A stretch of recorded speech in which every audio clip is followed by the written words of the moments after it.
Hey everybody, how are you? My name is Sarah Torino and this is Reflections. I am so excited to bring Celestina to you today. This is Celestina Oniye-Thomas, and she is a psychotherapist, and she has her business called Floating Counseling, and she is from the UK. We know each other because we're in a business group together.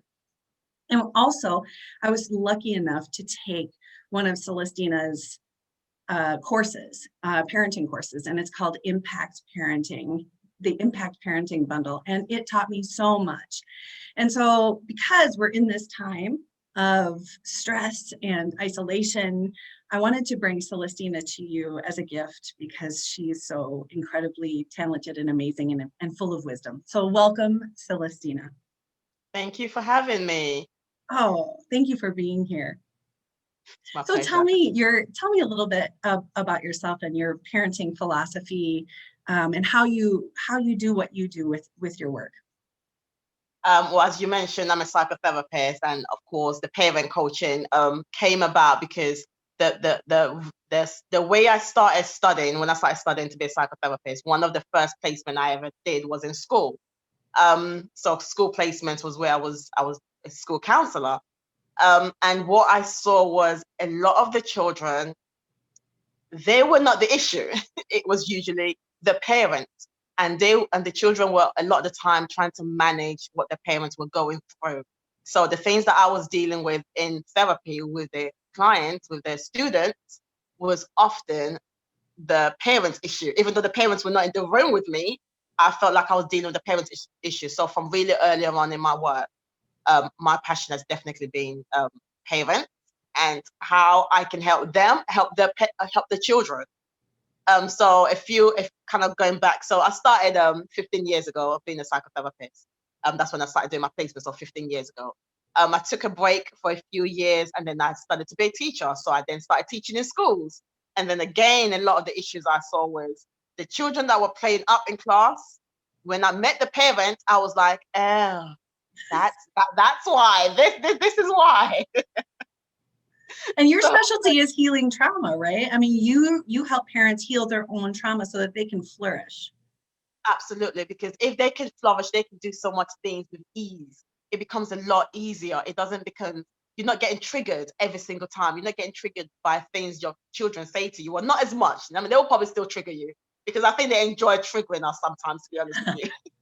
It's like, how many times can I trigger this mother or this father today? So I think that you will always still get triggered by something. That's just human nature. You always get, but it doesn't become so intense. It doesn't become like a gut feeling of they're hurting me by purpose.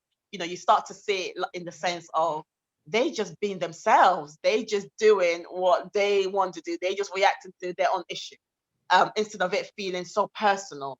So definitely, my journey has definitely been to help parents heal their trauma. And even when I work with just general people instead of just being a parent coach, again, it's always a lot of the time they're bringing up a lot of issues that they have had when they were childhood, when they were children. So again, it's like healing that child in them, because once they're able to heal that child in them, they can go on to flourish in business and career and parenting and relationship and friendship. It just becomes so much easier. Thank you for sharing that. So when Celestina and I had a conversation, we talked about how difficult it is to parent during COVID. What are you seeing? I'm saying parents get triggered a lot more than usual because they're stuck. A lot of the time they're stuck in that space of I can't get away. So, for example, when I'm dealing with someone who's dealing with anger management, one of the things we'll suggest we'll take a walk. But during COVID, you're stuck in the same house. You can't go to work. You can't go to school. Or even if you can, it's a lot limited. So what I'm saying is parents are stuck with their children for a lot longer than they want to be, and children, vice versa, are stuck with a parent for a lot longer. And certain ages also means that children their mind is in a certain place where they want to socialize. We're social beings, and when they get to a certain age, the the inside self want to socialize with everyone apart from their parents. So what is happening during COVID is they've been stuck, and that inside self of them that wants to socialize with their peers wants to go out, wants to just be out in the world, wants to explore things, is being controlled. And humans don't like being controlled. Even as babies, they don't like being controlled. So a lot of the time, parents are being triggered because they have to be controlled as well. Children are being triggered because they have to be controlled a lot more than usual. So there's just a lot of dynamic in the homes right now. And COVID, being sick, people dying, people being sick, not knowing if you're gonna make it. There's a lot of trauma. There's a lot of fear out there, and it's real fear because people are dying. So there's a lot of energy, anxiety. There's just a lot going on out there during COVID right now. Yeah, and I've been seeing and in personal circles a lot more anxiety and depression. And I know they're two sides of the same coin, but just personally speaking, I feel I am not, I lean towards depression more than anxiety, but yeah, just really, really anxious and nervous and stressed out. Absolutely. And that makes perfect sense because COVID is fear and anxiety is fear. So, the inside, when we open up anxiety, what we start to realize is it's fear. So you're fearful of something. You're fearful of life, fearful of death, fearful of getting sick. And COVID is happening. So, even though we're saying, let's try not to be too anxious, the fact is there really is a real life fearful thing out there. So how can we manage the fact that, there really is a real life fearful thing for us to be anxious of out there? And it's really trying to control what you can control. Because again, once as humans, we don't like being controlled. So right now, the government's controlling us as much as they can because to keep us safe, whatever it may be. And that is obviously making us anxious because we are social beings. We need to be out there. We need to socialize. That's how we're just, made. So the fact that that's being restricted, it is causing a lot of anxiety. So what I often suggest to my clients is control what you can control. Even if it's writing in your journal every morning, that you can control. Even if it's having a certain breakfast in the morning, that you can control. Try and feel like you still are owner of your own life as much as possible. And that can also be helpful to children who are stuck at home with their parents and they want to get away. Yes, you can't get away. Yes, you feel like, this control and this life has been taken out of your hand. But what can you control in your life? What can you do? Is it exercise? Is it playing certain music in the home? What can you do that you feel like this is still a part of me? Can you speak to your friends a certain way? Just trying to find something that you yourself can still control and you yourself still have power over. It's really important in overcoming anxiety and COVID as much as possible. Well, and what's interesting when you say that, Celestina, is I feel like, from my perspective, I come from learning about stress, anxiety, depression, and PTSD from a yogic perspective, right? And so I think it's really interesting because I think we're all in this low level fight, flight, or freeze. Like we're in this trauma response, right? This or survival response in the midst of this really stressful situation. So I asked you to do probably the impossible, but to come up with 3 suggestions for parents during this time.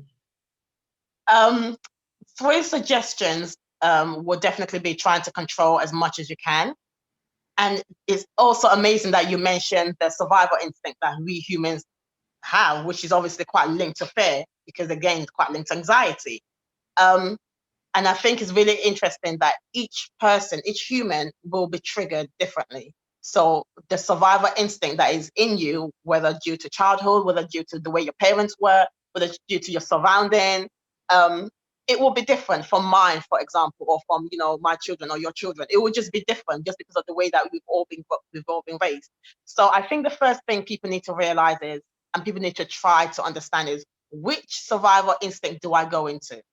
And which one does my child goes into is also very important. Because if your child is a fighter and you're a flight, or your child is a flight and you're a fighter, then one way or the other, you're really going to impact the other. And also, if you're both fighters, you're going to be bumping heads. There's going to be a lot of bumping heads going on.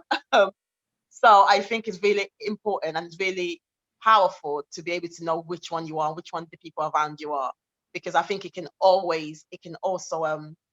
it can minimize the conflict that happens, and it can also minimize how you respond to it. So the way a fighter will respond to a situation and the tips that I might necessarily give might be quite different to someone who's a flighter. So someone who's a flighter what I would try to do is help them build their confidence, help them build their self-worth, because they tend to hide. They want to hide. They don't want confrontation. They're timid. They want to kind of shy away and, withdraw themselves.